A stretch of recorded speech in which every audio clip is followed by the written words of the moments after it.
Thank you. So, welcome everybody. Welcome to this evening's meeting of the Ops and Assets. It's the first one, I believe. So I would like to advise everybody present that should the fire alarm sound, you should leave the building immediately via one of the fire exits, which are clearly signposted. The fire assembly point is in the car park. You should not return to the building for any reason until you have been advised that it's safe to do so. Can I please remind everyone to put your mobile phones on silent mode and put the phone away for the duration of the meeting, thereby avoiding interference from your iPad with the microphone, which we haven't got, so we don't need microphones. Got to shout clearly.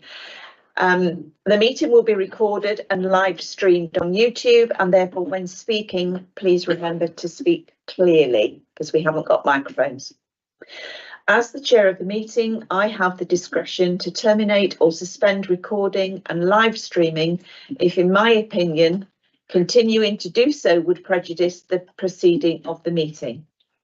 Recording and live streaming of confidential items will also not take place. To alert me and the chair of the meeting that you would like to speak, please raise your hand and just wait for me. I don't have to wait for a roving mic because we haven't got one. Please remember, if you leave the meeting for any reason, you will not be able to take part in the vote on the item that's being discussed at that time. Members of the public will be able to view the live stream of the meeting via YouTube. And please, can I request that when speaking, you make your points as succinct as possible to allow for the smooth running of the meeting. And can I also take this opportunity to remind you to be polite and treat each other with respect at all times. Thank you. So, moving on to the agenda, we've got no members of the public here, so there's no public speaking time. So have you received any apologies, Ollie? Thank you, Chair. Yeah, from Councillor Nick O'Donnell. Thank you.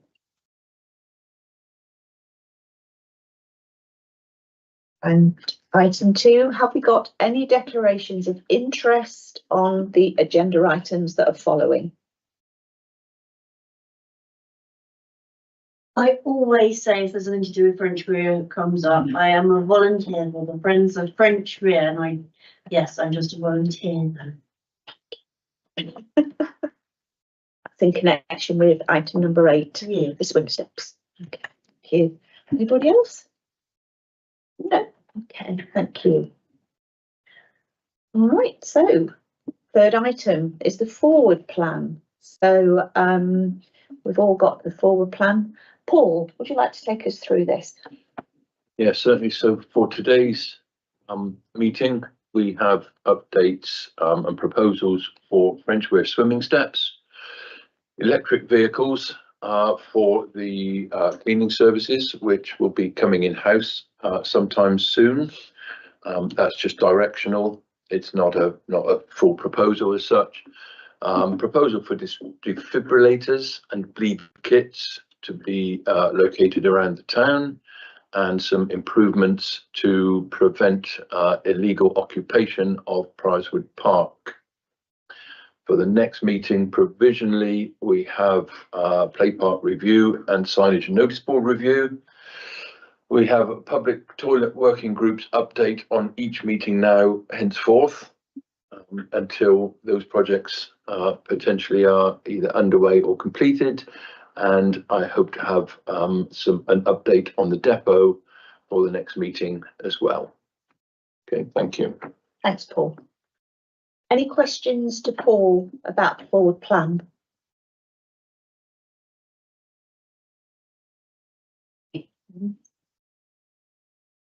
Yeah. Thank you. So moving on. Sorry, just while I think about it. Did we agree that things like bylaws for parks, would that come under communities in place, or would that be operations and assets, since they're our assets, if I wanted to raise that on the future agenda? I can't remember if this came up. I think if it needs to be raised, we will add it to this agenda and then have an internal discussion to see if it sits anywhere else with a crossover.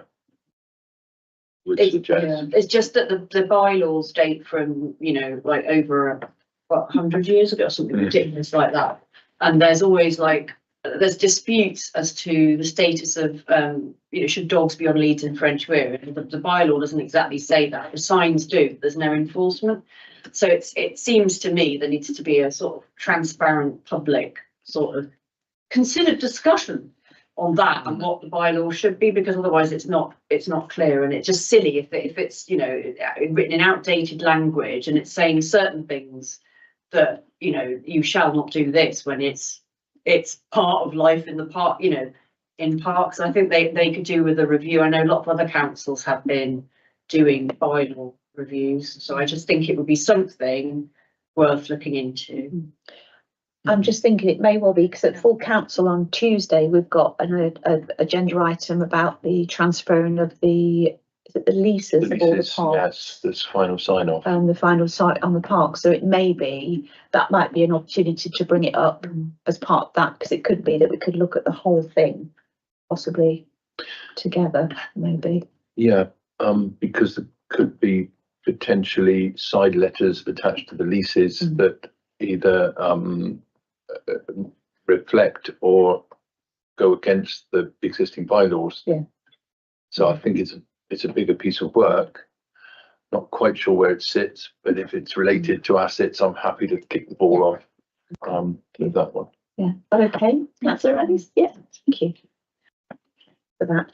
So the next thing, we've got an update from chairs of working groups. So we haven't got anybody from the public toilets working group here. Again.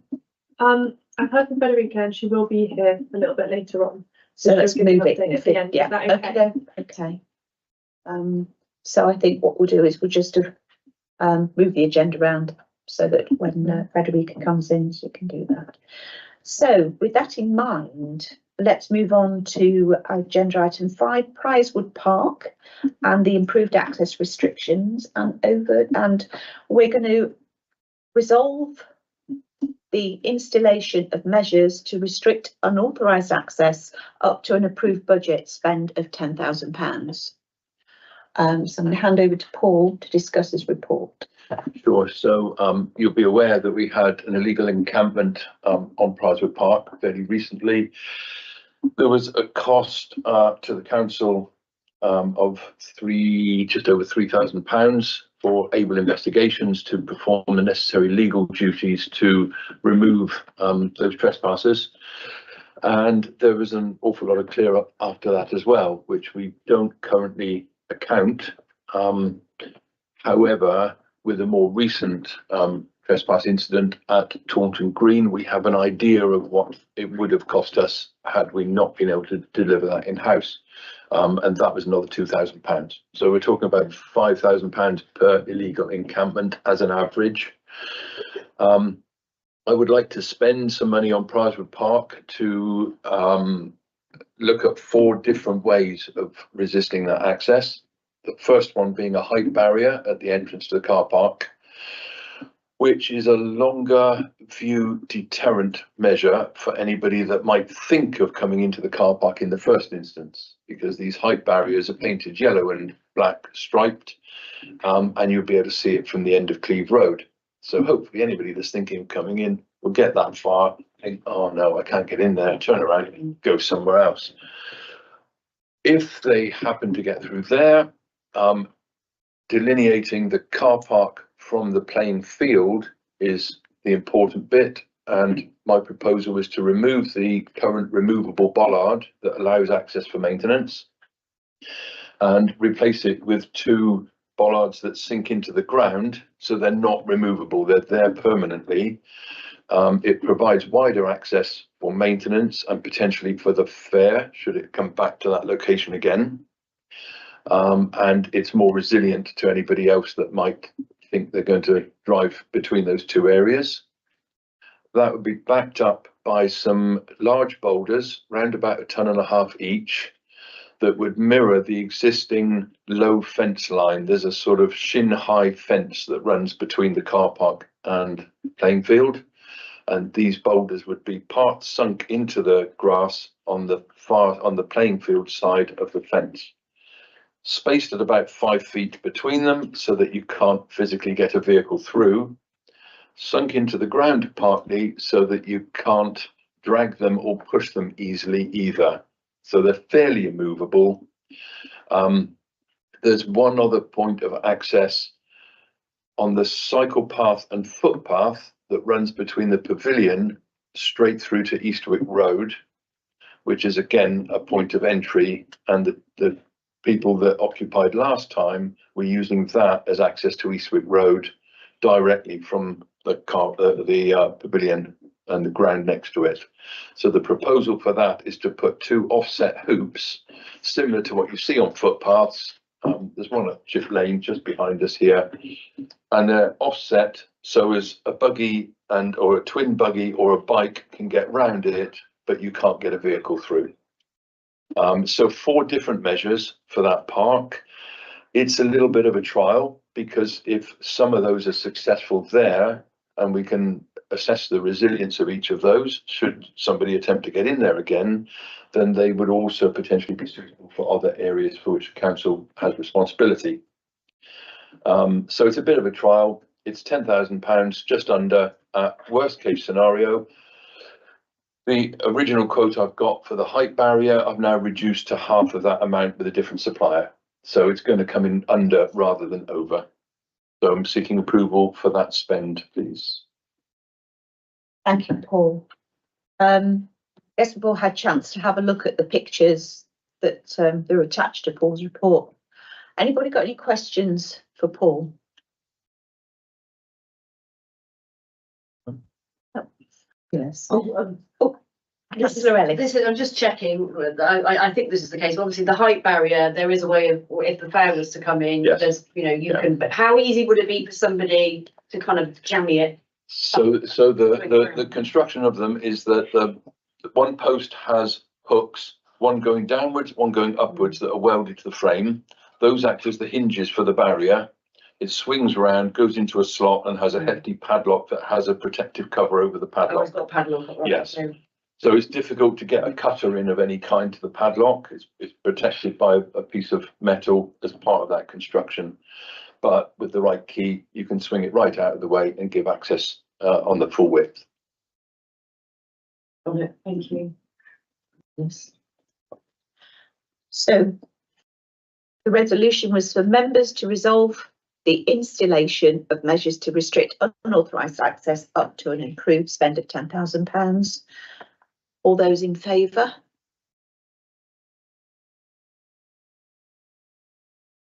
Carried. Thank you. Oh, can I just make a comment? Yes. It's in relation to this, but presumably we'll have to be looking at, see how this goes, but then Taunton Green obviously is also, as we know, vulnerable. Yeah. And I also think we maybe ought to do a letter to Somerset Council, because they're also incurring a lot of expenditure. We're going to have to spend 150 grand sticking in security at Silk Mills Park and Ride. That budget now, thankfully, has actually been found. But as we know, there was an incursion at Perlin School, I think it was, but they also, and so it's not just us, and it's not just the count, there's numerous services which could face disruption, and part of the root cause of it is the lack of transit sites.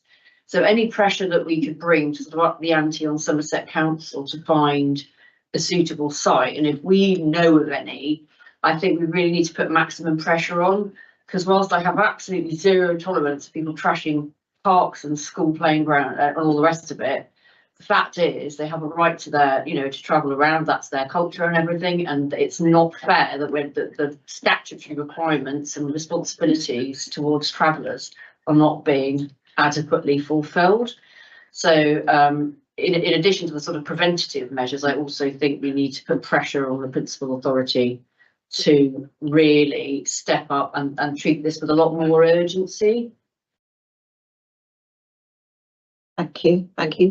Councillor Strauss. Could I just raise a point of order? I take it that I'm not permitted to vote. I can attend but not vote. That is correct, Yeah. is it not? Yeah. Thank you.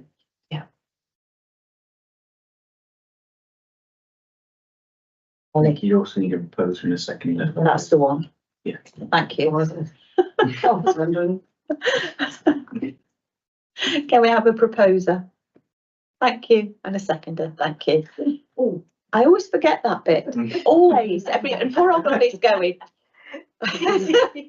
Sorry, I'm not on the ball tonight. Can I just ask a question? And presumably, whose ward is it in? Is it Simon's or is it the other, is it Gemma's or is it Tom and that? I can't remember. I've no idea. Presumably they know about it and then you. Which is the ward? Friarswood Park. Which one is that one? Maybe Simon.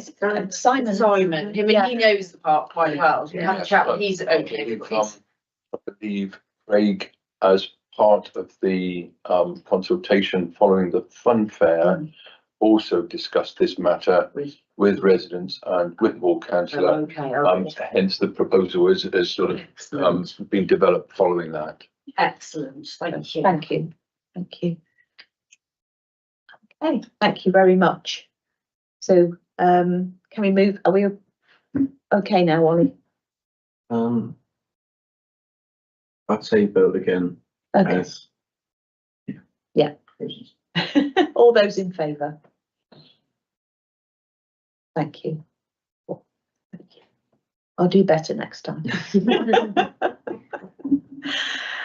So, moving on, agenda item 6, defibrillators and bleed kits. So we are being asked to resolve the purchase and installation of 9 AEDs and bleed kits with delegated authority given to the operations manager for the purchase and installation with an approved spend of up to £9,237. That's quite a precise number. Yes, well, there's a price per unit. So So I'd like to hand over to Paul. I believe before I started, Councillor Deacon emailed somebody. Was it yourself, Megan?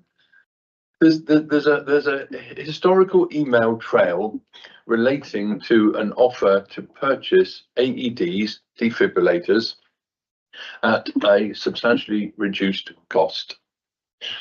So there's a limited supply. I think we've got a couple of weeks, so this committee's sitting at the right time. We can purchase them at about 2/3 of what it would cost to go out and buy them. The proposal is that we take advantage of that as a council because we have a number of sports pavilions where the groups of people that may be more susceptible to heart attacks use those facilities. So a lot of older people will use the green spaces, go for a walk. People that ordinarily during the week don't do exercise and suddenly at the weekend exert themselves to an extent increases their risk of issues.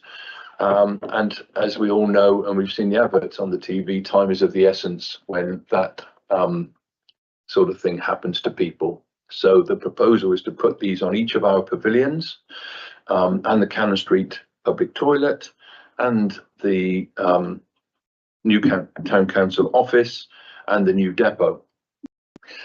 Separate to that, the police have an initiative where if we buy bleed kits that attach specifically to the defib boxes, then we have a one-off purchase of 160, is it? £189 each for the bleed kits, and they attach to the defibrillator cases, and they're available for such things as, you know, unfortunately assaults that involve stabbing, motor vehicle accidents, workplace accidents that happen where there is a substantial bleed as a result of that mishap. From the initial purchase, the police then carry out regular checks and replace any bits and pieces that are used. So we have a one-off cost for that one, and then it's over to somebody else to maintain it. With the AED boxes, for those that are an enclosed external box, we need to put an electricity supply to them because there's a very small heater that keeps them in working order, particularly during the winter months. So that's a slight additional cost to the purchase of the defibrillators. And it's non-quantifiable at the moment because we need to look at each location individually and get that circuit in place. Should be minimal cost, to be quite honest with you. So that's the proposal. We do the pack of defib and bleed kit in those locations that are handy for people when that time comes when they need it. Thank you. Okay, thank you. That's great. I mean, one of my concerns was the bleed kits. How easy was it to get in them?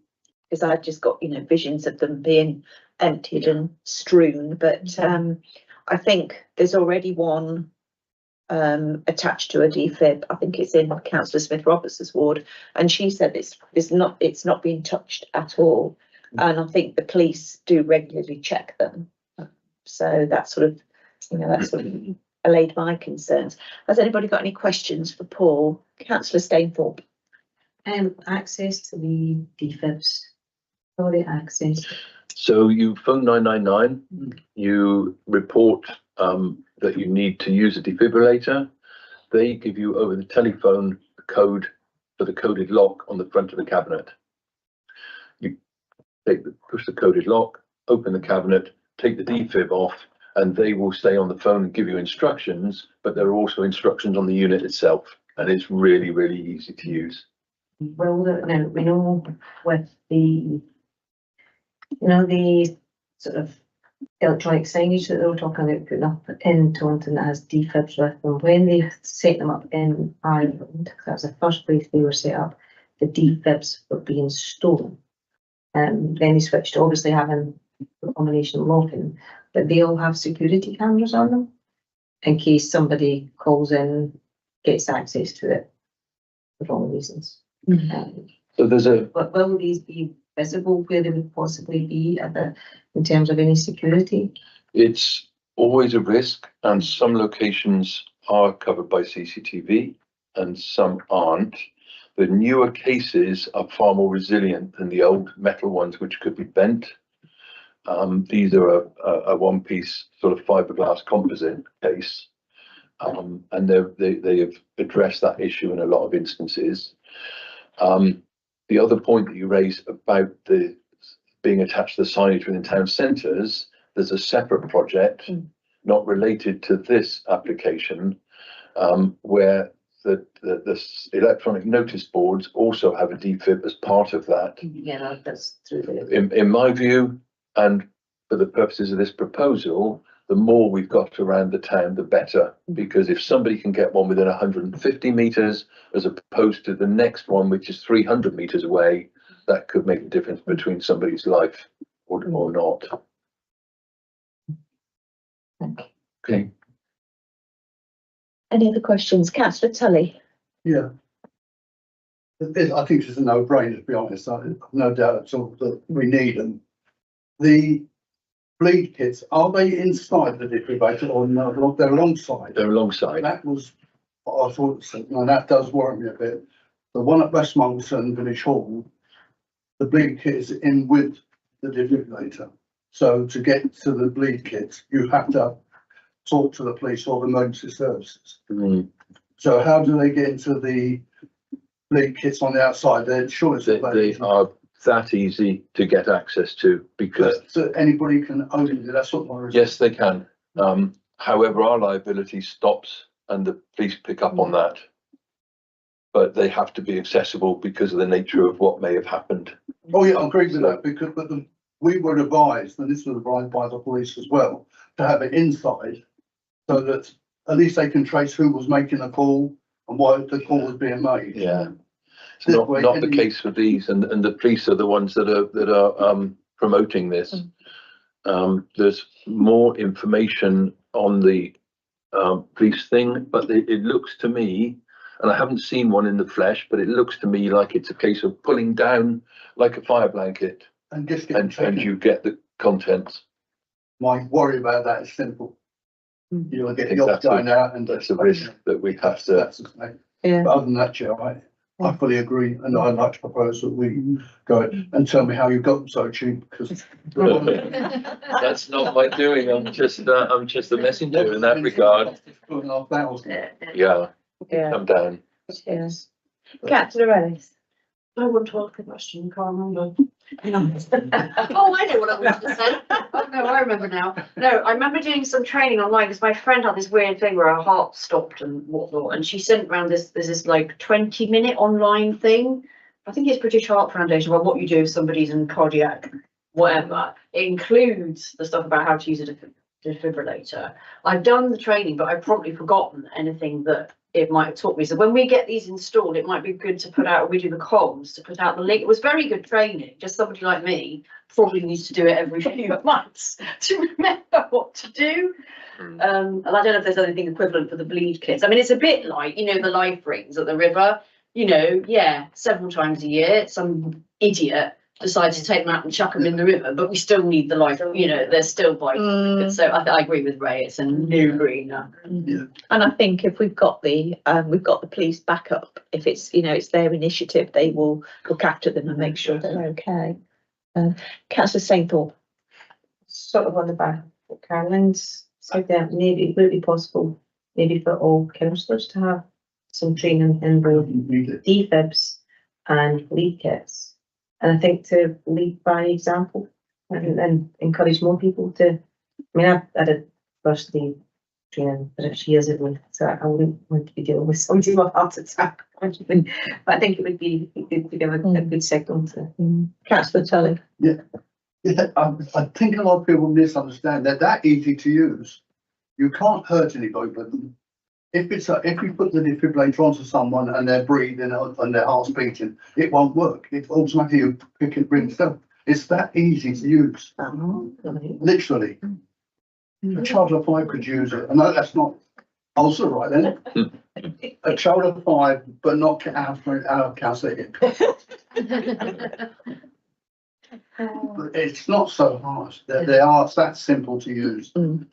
Plus that you've always got someone on the phone who'll guide you through if you start getting worried. It's the British Heart Foundation. I think training was good because it explained all of that, and it was the stuff you do in the lead up to just reminding people, because this happens quite often. A couple of times I've been stuck in town for hours with somebody who's collapsed on the street, possible heart issue, and I'm struggling to remember what we're meant to be doing because the ambulance could take hours. Well, we do all attend functions, in particular the VIA. Let's say one has been used at the depot at Somerset County at Chelston and made a difference. And that was not operated by somebody that had been trained. But the training, the awareness is a positive, and I think it would be a benefit to everybody just from a confidence perspective to put that in place as well. Absolutely. Yeah. Great. Okay, so Ray's proposed. So we resolved to purchase the installation of 9 AEDs and bleed kits with delegated authority given to the operations manager for the purchase and installation with an approved spend of up to 9,237. We have a proposer, Councillor Tully. Can I have a seconder? Everybody. Councillor Ellis. All those in favour? Thank you.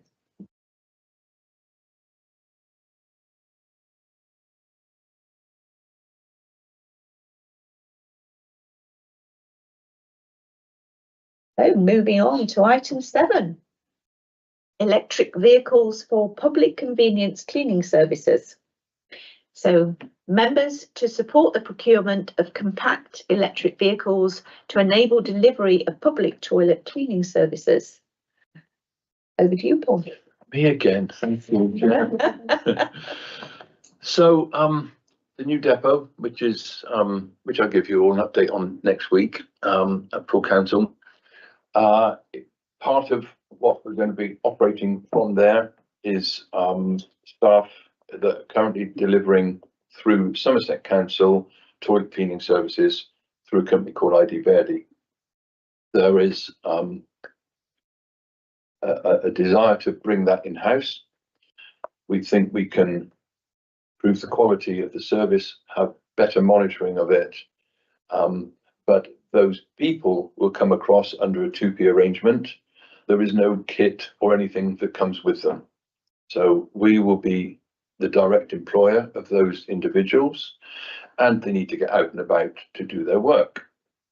They currently use diesel vans, and this is an opportunity for us as a modern forward-thinking council to go for electric vehicles, which we can charge overnight at the depot, and will give them sufficient range and scope to go about their business around the town quietly, environmentally friendly, compact, and give the opportunity for some great advertising as to how the council's going forward on the spaces that those vehicles will provide. So at the bottom of the report, if you've got copies, are some examples of a type of vehicle that we'll be looking at. Since we've put this proposal together, I've done some analysis with colleagues of all the different types and the plus and minus points of those, and we're favoured at the moment and have arranged a test drive of 2 of these, which I'm happy to pass around the table. This is what we've narrowed it down to because a number of reasons. It's one of the cheaper ones.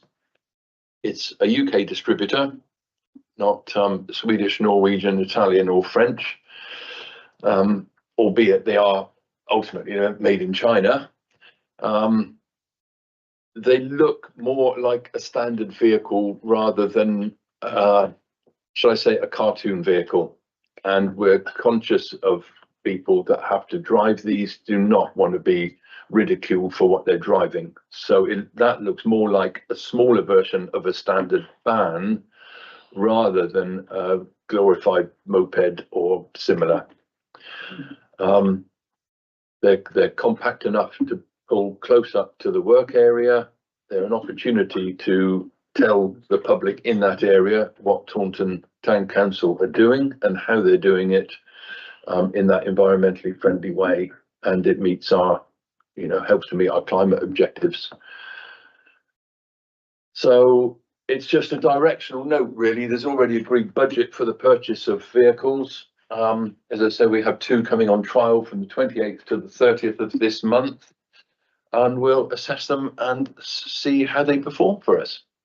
They do a van version and a cage version. So looking forwards, they have the adaptability to look at other services that we might bring in-house.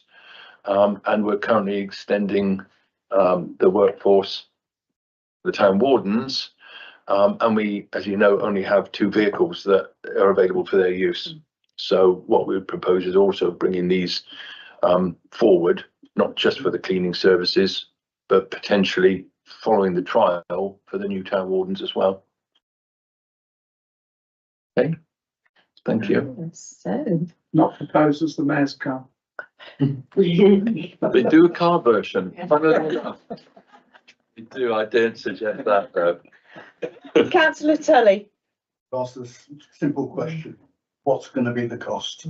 The cost for that particular vehicle in the van version is £19,165.83 plus VAT, plus on the road costs. They also do a roof rack trade pack, which would be useful, and that is for 100-mile range on a daily basis, and comes with the kit that's required for a Type 2 charger, as well as the 240-volt plug-in standard 13-amp plug. Who's the ones you can sort of just plug into any socket? You can do, but you can charge them faster with the Type 2. So we would be installing Type 2s at the depot, and they will be lined up undercover and charged up. Councillor Ellis, and then Councillor Staples. I just want to say how pleased Councillor Ellis is about the purchase of electric vehicles, because it is about our net zero thing, but it's also, it's just nicer it's just better for the environment all around, and some of the noisy, hideous gas spewing, diesel spewing awful things. So yeah, it's brilliant, and it's great. Can you remind me when do the actual services, when are they due to come in-house finally? So we're looking at, we've got a meeting next week with the 2 affected employees.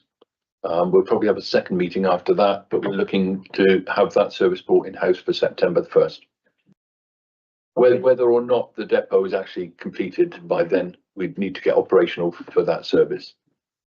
So that's for the two, the toilet cleaners, Yes. that's two toilet cleaners Yes. basically who are coming over on September the 1st, and then it's our responsibility entirely. Yeah. I'm going to gratuitously quickly make a point about the importance of actually bringing services back in-house to ensure greater accountability and, you know, and to ensure that there aren't companies just screaming a profit while taxpayers stump up the cost. So I'm very happy about all of this. Councillor Stainthorpe. Just a couple of comments. Yes, really pleased, as Karen said, actually, about bringing this back in-house. I would question what's been done in the past of ID wording and really the standards that's been in Taunton. You know, we've had, well, we've all had the grumbles at places, important, but obviously this is money from residents and we have to make sure that it is fully accounted for. What's the differences between those bands? Is there much of a difference in terms of cost? Oh my goodness, yeah. Or were they all fairly? So we went out to random distributors because, quite frankly, in the UK, we're a little bit behind the rest of Europe. So they range from £49,000 from a company called Adex, which are similar sized, a little bit bigger, but far more spec for a range of things that we don't do. So this is about appropriateness of those services. If they've just got to carry a few toilet rolls and some chemicals and a bit of kit and drive to that location, then a simple van is all that's required. Some of the others are adaptable to tow a lawnmower across a playing field or have a water bowser on the back with a pump that does the hanging baskets. So there are some phases of this. This is for you guys a direction of travel for us and looking at expanding that EV capability. I mean, it's just, I was wondering is there a cheaper option or was that No. the base? Well, one by viability. there's one that's about 800 quid cheaper. Sorry, that's not. But it's not as appropriate and the range is 90 miles. It's a little bit less, but it's made in Sweden and it's actually only got 3 wheels. I mean, for us, it's when if the public has the question, we've got to justify money Yeah, to no, arrange we've done the council tax. A bit of analysis on there to choose that one, and we'll trial it before we commit to it as well. And the other thing is just safety with these vehicles. How robust and safe are they for the operative driving them? Yeah, they meet the required Euro NCAP rating. They're fully road legal. They are, most of them are restricted to 30 miles an hour. This one isn't. It's a better spec for on the roads. And it's local journeys. So for that reason, that speed is kept low anyway. We would also put trackers on them that look at potentially driving styles, the amount of braking, acceleration, sharp cornering, and all that kind of stuff. That's probably a good idea with the trackers. Yeah. Yeah. Very good. Fabulous. So we are being asked to support the procurement of these compact electric vehicles to enable delivery of public toilet cleaning services. Can I have a proposer? Thank you. And a seconder? That's a gods. Thank you. All those in favour? Thank you. We're whizzing through these. So, next item, swim steps to French Weir Park. So we're being asked to resolve the purchase and installation of bespoke access steps to the river at one end of the launch steps adjacent to the coach building in French Weir Park, up to an approved spend of £1,273.02 plus VAT. I guess this is you. Oh, getting your money's worth today, aren't I? This is quite a simple one. Actually, it's difficult to get out of the river once you get in it, and it's difficult to get in it without making a splash and getting your head underneath. And irrespective of bathing water status and all the other stuff that goes around that, one should still be cautious when going into the water, that you're not getting a lungful or a mouthful or anything else full of river water. So this is to aid anybody that wishes to swim within that space and be able to get in and out a lot more safely than they can at the moment, and also help to protect the banks along French Weir, which every time somebody scrabbles up it, kicks a little bit more mud back into the water. So the proposed location is next to the coach building, down onto the launch platform from which the kayaks, paddle boarders, etc. launch their stuff, and it's on the left hand side, so it's nearest the coach building. And the design is such like you see in a public swimming pool, where there will be 3 or 4 steps under the water and then a hoop that comes up to allow you safe access up onto the platform. The proposal also includes a pivot at the bottom so they can be hinged out of the way during the season when people don't want to go in the water because it's too cold. It's a local manufacturer that would make these and install them for us onto that deck. Yes. Councillor Ellis. I'm very, very happy about this as well. As a river swimmer user who I tend to do the sort of the whale thing. It's easy to get in, but getting out, I have to do a sort of impression of a very demented whale. And there are so many people who this would benefit, I think, who, although they might have mobility issues on land, once you're in the water, that's the freedom to kind of move, and it's such an important thing. So there are a lot of people who will welcome this. So it's great from an access point of view. Safety, as Paul has highlighted, being able to get in and out safely is really, really crucial. And it's a great thing because, like, this was first raised, I think, just in the dying days of SWG, and it was the sort of thing which neither a district nor a principal authority would ever have likely prioritised, even though it was a practical small thing that would make a lot of difference. So I very warmly welcome this, and I think the bathing station Friends of French Weir will be very, very happy indeed.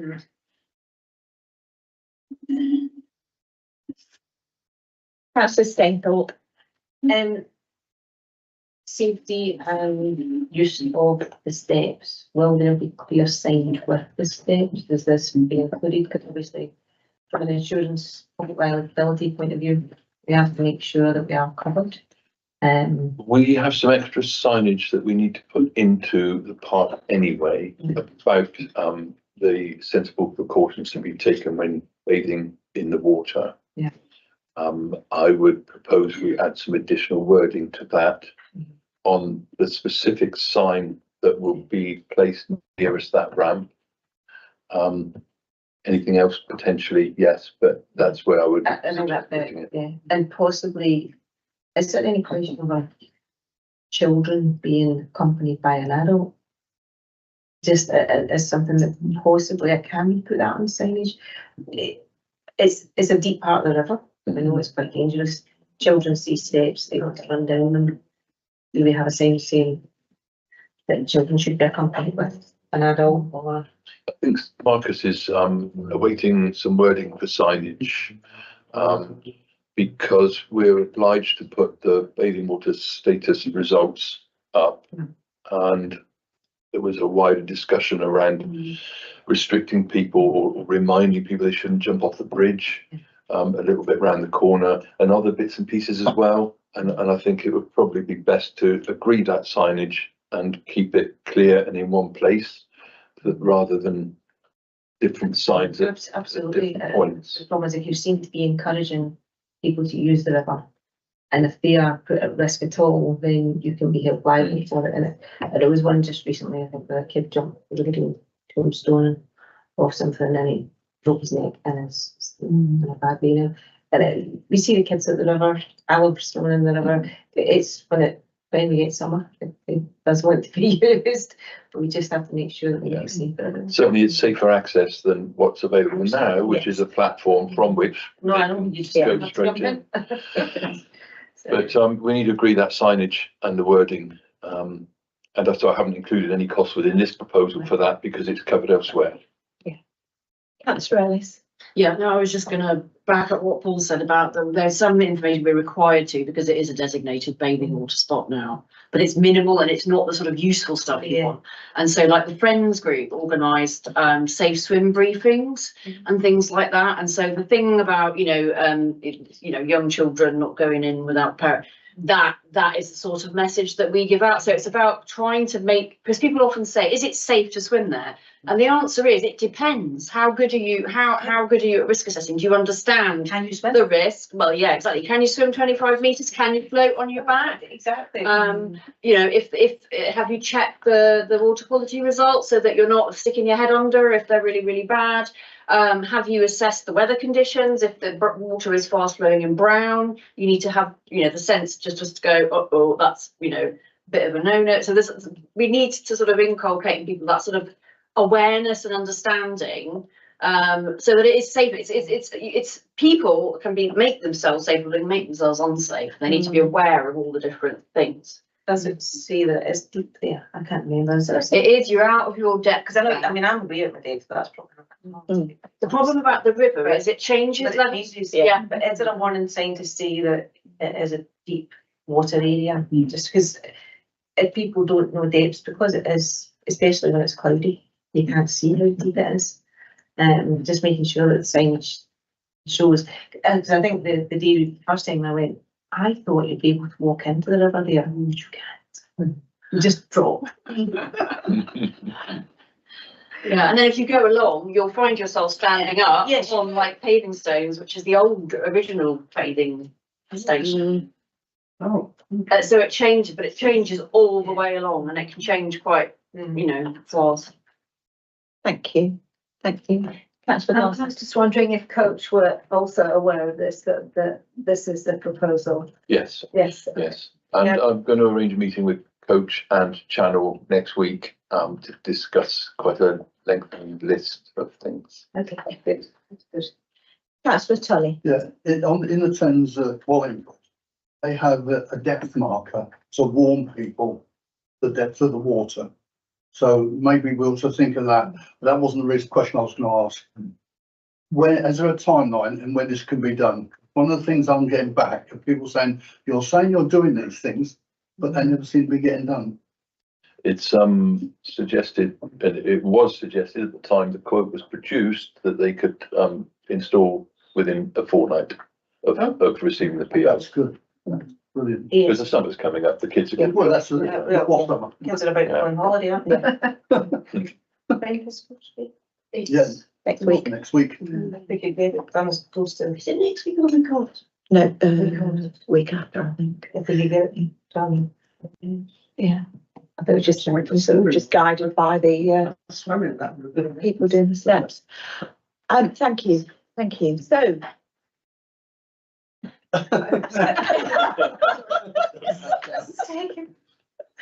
So we're being asked to resolve the purchase and installation of bespoke access steps to the river at one end of the launch steps adjacent to the coach building in Frenchweir Park, up to and improved spend of £1,273 and 2p plus VAT. Can I have a proposer? Councillor Ellis and a seconder. Councillor Stainthorpe. All those in favour? Thank you.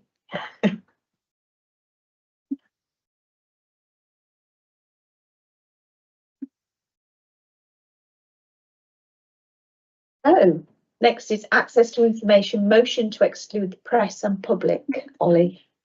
So, Yeah, so the following item discusses some aspects of confidential, so we recommend that the sorry, do I read out the recommendation? it's just reminding me at this point, do we actually turn the camera off? Yeah. Yeah, cease recording. If it passes, Yeah, are we all happy? yeah. Are we all happy? No. No. I'm really comfortable that most of this probably isn't needing to be confidential, and where possible to give an update in public so that they can understand what we're doing with things. I think it's probably just some of the financial elements. Okay. So, but I think under local government legislation, you need to take the vote in order to then say that we go in afterwards. Are we happy to proceed? All happy to proceed? Need a proposer, Chair. You should do. Can we have a proposer that we're happy to proceed? Thank you. And a seconder. That's Catherine. Happy to proceed. Carried. Councillor Smith Roberts, welcome. Thank you. Apologies for my lateness. Plus one, hello. Hello, Nonna. Hello, Nonna. Busy life in our world at the moment with dance shows and everything happening, so apologies that I'm trying to juggle multiple things. So really great to come forward this evening just to give you an update on the public toilets working group. I think we discussed it at last full council where I gave a brief update as to what's happening, and things are kind of running at pace because we know that we are keen to show that we're doing things. That does, however, not necessarily always meet public expectations, in the fact that doing things well does sometimes take time, making sure that we're looking actually the assets that we've got in line with what is there in our portfolio, what is it that Somerset Council's doing when it comes to toilets, so that we make sure that we're not, I would say, that it's all strategically planned out, because I think any decision that we make, and ultimately for this committee, because of what was sanctioned at full council, when we're going to renovate these toilets, we would hope that that last 25, 30 years would be the plan. So we meet on a fortnightly to 2 to 3 week basis as a group. And those conversations are really positive and passionate. I can't quite get across just how much, one, I've learned about toilets, but two, how much you can talk about toilets and everything that you can discuss, whether that's from, you know, whether we want sanitary bins and changing places for children, but also changing places as toilets in general. So the discussions all down to, you know, tiling and everything else that we probably would like. Our membership is growing, so welcome to Paul, who came to the last meeting, and also to Jack and Tilly, who are going to be supporting us from the Town Council team. We do have a variety of toilets within our portfolio as Taunton Town Council, and just to give a bit of an update as to how we've got to the point of where we are today, is that we did put counters in, so that we could see what were our most used toilets in the town centre in particular, but we have got outliers as an example within Victoria Park, Hamilton Park, up in Priorswood. But in particular, we know that the Cannon Street and Castle Green toilets are particularly well used. I think I want to say around 15,000 visits a month at times that those foot counters are using. So really, in effect, Cannon Street and Castle Green are the main ones that we wanted to focus on. However, we have chosen Cannon Street in the first instance to look at, and we've appointed the surveyor. That was done at full council last month before, and we have met with them as a group, and they've been out measuring up and looking at actually what it is that we've got available within that kind of floor space, and they're going to be coming back with ideas for us. I think Cannon Street can be quite exciting, and we've discussed that as a group because it's got a large space. It's got a central bit that runs up in between. I've not actually been in that section, but it does give us some ideas as to whether actually we could maybe put a changing places toilet in, or in the future, subject to government grants, because again, they are quite expensive, and also things like a family room. So I don't know if anyone's ever been to Gloucester services, where you have adult toilets, children's toilets, so that instead of you trying to hold a door and have one kid in, one kid out, we actually have somewhere that represents the demographic of Taunton and makes it so that people can actually use them who need to use them. We would hope that that project would look to, or that one in itself would be completed, I don't know, springtime, late January probably, based on the work involved. That's dependent on the surveyor coming back to us with their plans of what they want to do, alongside then it being signed off and the spend being signed off here. But that would probably be the first one that would come forward. Castle Green is the other interesting one. It's obviously partly listed. We haven't progressed that one any further at the moment because of some of the ways that we want to think about the assets that we own, and there's a wider conversation with Somerset Council. We know that they had money for a changing places hub. We know that that potentially is going to go into, or will go into, the the mobility hub, or what was the bus station. So we want to have conversations around what is the best use of the buildings that we've got, what they're doing, and how do we make it work for everybody. And I think there is also an element around then what happens to Paul Street toilets as an example that are closed. So it's about showing at the moment as a working group, I would say we feel that we go with Cannon Street, we see where the mobility hub is going, and then see actually what do we need from Castle Green alongside discussions around all the different assets that we've got. We've then obviously got that full budget for this year. We think Cannon Street will come in at around £120,000–130,000. So then depending on what happens with our talks on mobility hub Castle Green, we do think that potentially gives us funding to use on perhaps Hamilton toilets or Pride Place toilets, one of the outliers, to say actually we can do the centre, but we can also look at the peripheral. That's it in a nutshell when it comes to the excitement of toilets. But I do really think that we're moving forward. Hopefully the surveyor will get back to us in the summer, you know, in a couple of weeks, and then that will help us move forward the discussions as well with Somerset Council and what they're doing for changing places mobility hub, because we know that they will need someone looking after them because they don't run toilets anymore. That's brilliant. Thank you. That's really good. That is really, really good news, especially about the changing spaces provision as well, because sort of I've been asked about that before. They're saying there's no provision for changing spaces. So that's really good. Any questions for Councillor Smith-Roberts? And I know it's probably too early to know what they might do when Cannon Street are being done. Obviously, they are used a lot. This central car park. Will there be temporary toilets while those are being worked on? That's what we're looking at, aren't we? And we put in that, temporary just toilets. imagine people turning up, expecting the toilets to be there and not having. Yeah.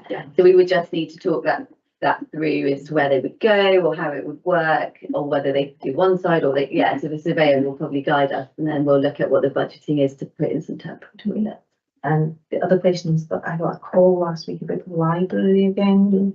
Yeah. Used to be. Yeah, so that's Paul Street toilets. So that's Paul Street. That's Paul Street. No, that's okay. So that's Paul Street toilets. So at one point it was that we felt, I think as the town council, that we didn't want to take them on. I think that I think there are further conversations to be had. When I visualise the Taunton toilets, and I probably spend too much time thinking about this, but I kind of lift myself up in the air and look at a bird's eye view and say, okay, how do people access Taunton and where are the best places for toilets? So if it is that the mobility hub comes into play, actually, do you need Castle Green? Actually, do you need Paul Street to come back into play to access from there? So I think it's about us not being too slow, but having that breathing moment or that space to say, how do we best map out people's uses for the next 25, 30 years, where we're going to invest this year and hopefully next year in our budget to make sure that we have the right places, not just for locals, but for the visitor economy. Because the gentleman that called me, elderly gentleman, I think he's been 90, loved going to the library, can no longer go to the library because he needs to get to a bathroom, and there is nothing around there. And a lot of people do, that's fairly their social life now, revolves around the library, and there's no toilet. No, and I think that's a discussion we all need to have as councillors, if Paul Street could come back into play, and again that would be negotiating with Somerset Council, is the fact that would probably be a substantial spend. If you think that we're saying it's about 120, 130 for Cannon Street, you're talking in excess of that for Paul Street. Toilets are expensive because it's about making sure that they are future-proof, but also that they are not vandalised, that they are done up to a high grade, and that they have the ability, to be maintained easily, but again, not damaged, because we know that our maintenance bill is increasing due to vandalism. That's Alice. Yeah, I think there's sort of a comment and the question's probably wrapped up in here. So it seems to me sensible. I think it'd be really good if we can crack on with Cannon Street, we absolutely have to have the temporary toilets there. Yes. Absolutely have to have those in place. So that sounds really sensible. I think that even whatever happens, I understand that you're right, sort of wait and see when we've got a bit more information about the mobility hub, as in what the facilities will be. But I can't see us ever, I think it would be a disaster if we were closed Castle Green toilets or didn't have the Castle Green toilets, just because there's so much more activity that we want to encourage in the town centre, you know, and so the more toilets, the merrier. The thing that worries me at the moment, especially because I've got a thing up there next week, is that, yeah, at that end of town on Paul Street, the lack of, because you've got the two big car parks where people are coming in, they're parking there. You've got the library. That does worry me a lot, and I wonder whether it would be, in terms of sort of cost and whatnot, because I think there's a need for loose there, absolutely unanswerable. If you were to build, you know, like on the street new thingies, have you got any sense of what that will cost? Might that be a better solution than looking at trying to deal with somebody else's mini old whatever's in the?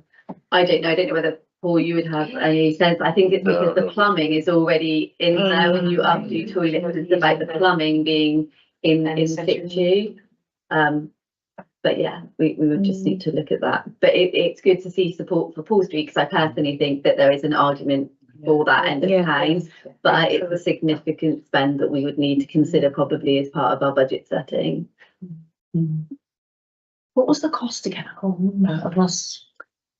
The toilets are at £20,000 a cubicle minimum, I thought.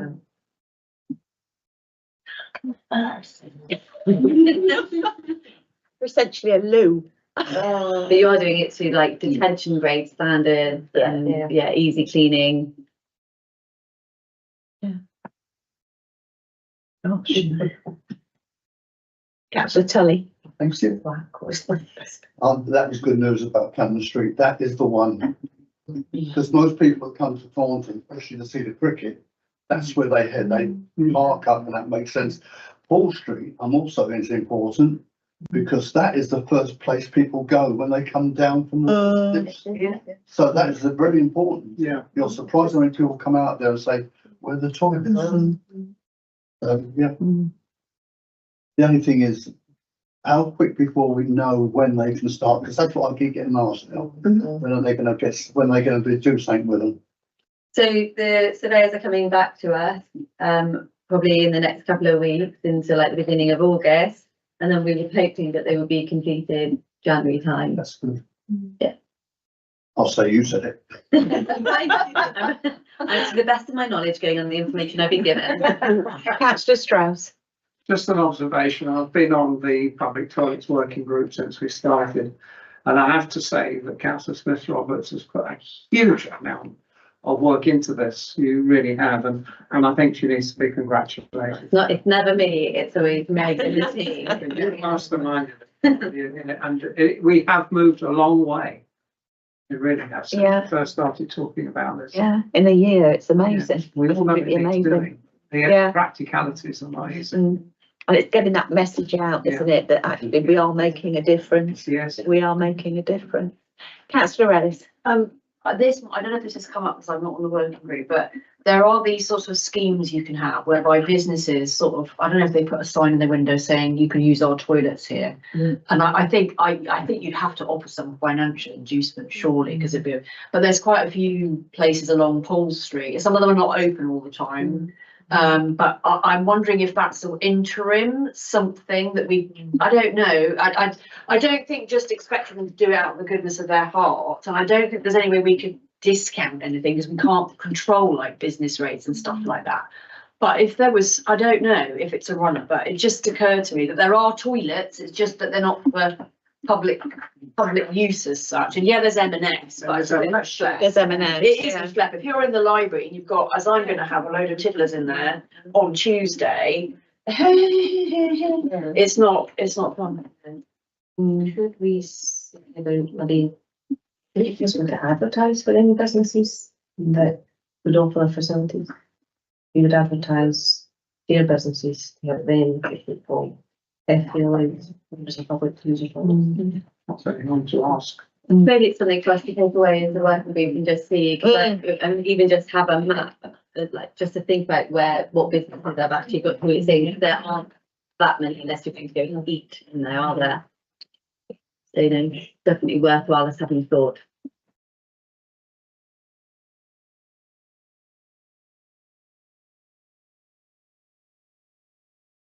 Councillor Tully. Just one more question. What about signage? This is one of the Yeah. things people keep bringing up. There's no signage. We need that.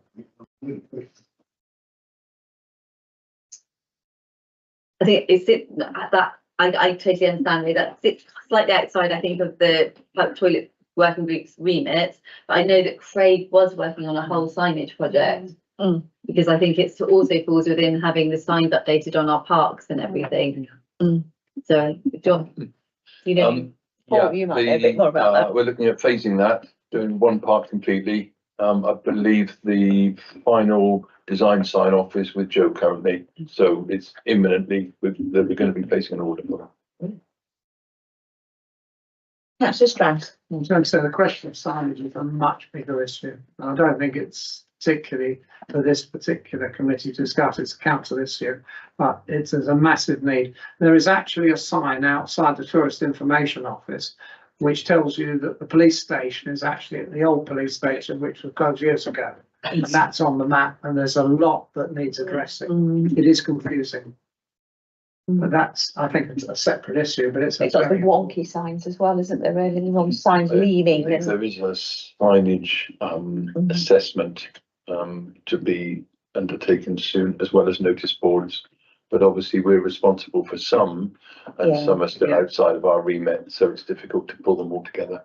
But they presume it falls under this committee to actually look at. So. It's ops and assets. It's the thing. So the forward plan for the next meeting, potentially, it's in italics. The date isn't yet fixed, but that signage and notice board project is to be updated. Good, thank you.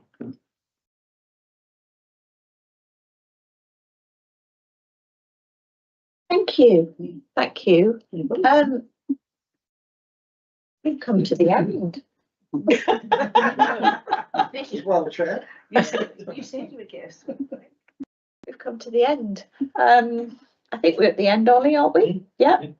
Just over an hour. That's pretty good going. Yes. So yeah, just for me to say thank you so much for coming. Thank you. Meeting closed at 7:10. And Councillor Ellis can get home before 8. Thank you, everybody. Thank you for coming. Thank you. Nick will be hopefully back next time.